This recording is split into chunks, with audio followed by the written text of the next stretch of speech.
Assalamualaikum warahmatullahi wabarakatuh. Perkenalkan, nama saya Trisno Setiawan. Saya merupakan salah satu peserta Latsar CPNS tahun 2026, Angkatan 57 dengan NDH 08. Saat ini saya berprofesi sebagai dosen di salah satu program studi di Universitas Negeri Makassar, yaitu program studi Pendidikan Fisika, jurusan Fisika, Fakultas Matematika dan Ilmu Pengetahuan Alam.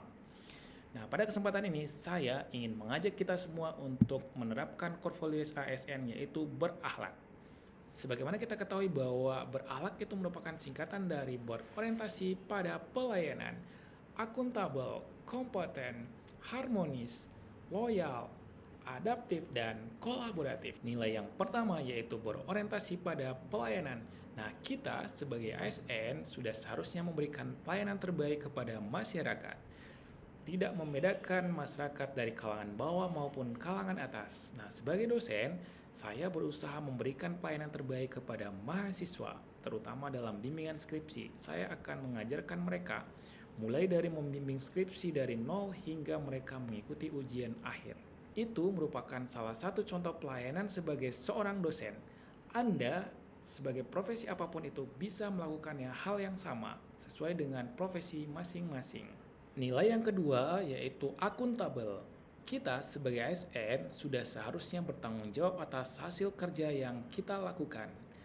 Berikanlah yang terbaik terhadap pekerjaan apapun yang Anda kerjakan saat ini, sehingga menghasilkan pekerjaan yang sangat memuaskan. Tidak hanya formalitas, tidak hanya mencapai target, tetapi melampaui target yang diinginkan.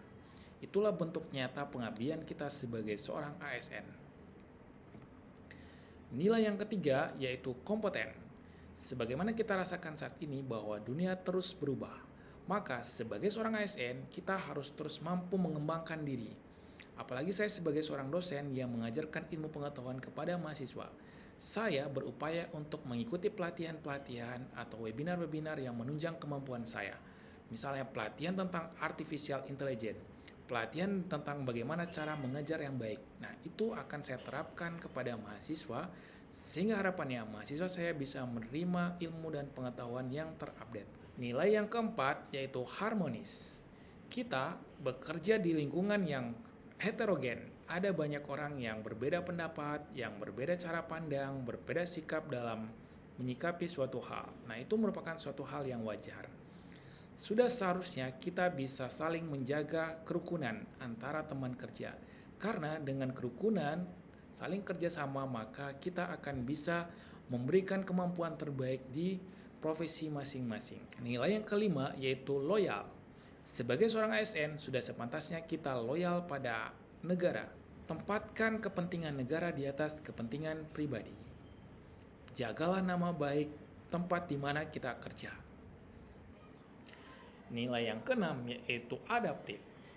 Dimanapun tempat Anda bekerja, sudah saatnya Anda bisa beradaptasi. Sudah saatnya Anda bisa berinovasi dalam menghadapi tantangan zaman yang terus berubah. Sebagai seorang ASN, kita dituntut untuk bisa mengikuti perkembangan zaman. Apalagi saat ini sudah marak berkembang artificial intelligence. Sehingga tidak ada alasan lagi kita untuk tidak bisa menggunakan artificial intelligence. Karena siapa yang tidak menggunakan AI dalam pekerjaannya, maka bisa jadi dia akan ketinggalan zaman. Nilai yang ketujuh yaitu kolaboratif. Nah, sebagai seorang ASN yang tentunya bekerja sama dengan rekan-rekan kerja, baik itu atasan, bawahan, hingga rekan kerja, maka kita harus bisa saling bekerja sama, terutama dalam rangka meningkatkan kualitas kinerja kita sebagai seorang ASN. Saya sebagai seorang dosen berusaha untuk menjaga kolaborasi dengan teman-teman dosen yang lain, baik di dalam satu prodi maupun di luar prodi hingga di luar universitas. Karena apa? Sebagai seorang dosen, kita melakukan penelitian, pengabdian kepada masyarakat itu tentu ada namanya kolaborasi. Baik itu pada tempat kita mengabdi atau kita melakukan penelitian, itu butuh kolaborasi antar universitas, antar bidang ilmu. Dengan adanya kolaborasi ini, harapannya kita bisa memberikan hasil penelitian yang mumpuni, hasil penelitian yang terupdate, hasil penelitian yang bisa kombinasi antara beberapa ilmu pengetahuan. Nah, itulah eh, 7 nilai berakhlak. Saya mengajak kita semua untuk yuk kita terapkan nilai-nilai berakhlak di lingkungan kerja kita dimanapun kita bekerja. Karena dengan nilai berakhlak maka kita akan menciptakan harmonisasi antara satu dengan lain. Kita bisa memberikan yang terbaik untuk instansi kita, untuk provinsi kita, untuk daerah kita, bahkan untuk negara. Salam sukses semua.